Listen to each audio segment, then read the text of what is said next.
Баршаңызға қайырлы кеш, құрметті қыздар, қалайсыздар? Бүгін сіздерге осындай етті дұрыс боршалауды, яғни осуды көрсететін боламын. Дәл осылай жасайтын болсаңыздар, еттеріңіз тұзды әрі дәмді болып шығады, және де тұзы керемет сіңетін болады. Қазір сіздерге толықтай көрсететін боламын. Тіпті осы етті құрғатып кішкене ағашқа жаятын болсаңыздар, дәл осы әдіспен жаңағыдай кесіп алсаңыздар болады. Бүтін күйінде етіңіз тұрмай, жұқа, әдемі, осындай күшті болып тұрады. Қазір жақыннан тағы да көрсететін боламын. Қараңыздар, өте керемет болып шықты. Үлкен дөп дөңгелек ет болмай, осылай жайылып тұрады. Үлкен етті аламыз, тең ортасынан бөлеміз, түбіне дейін бөліп тастамаңыздар.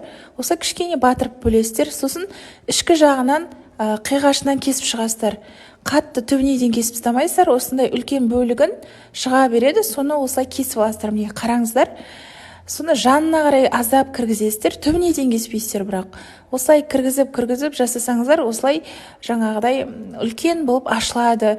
Тұзды жақсылап себіңіздер. Өйткені көбінесе тұзы суына шығып кетеді, ал бұл қазыға арналған маринад, тұз, қара бұрыш, чеснок және де зира қосып, етті ұзыншалап турап маринадтап қойдым, және де ертесі күні осылай қазы айналдырып жасап алдық. Рецепт ұнаса достарыңызға жіберіп қойыңыздар, пайдалы болса сақтап алыңыздар және комментарийге керемет деп жаза кетіңіз.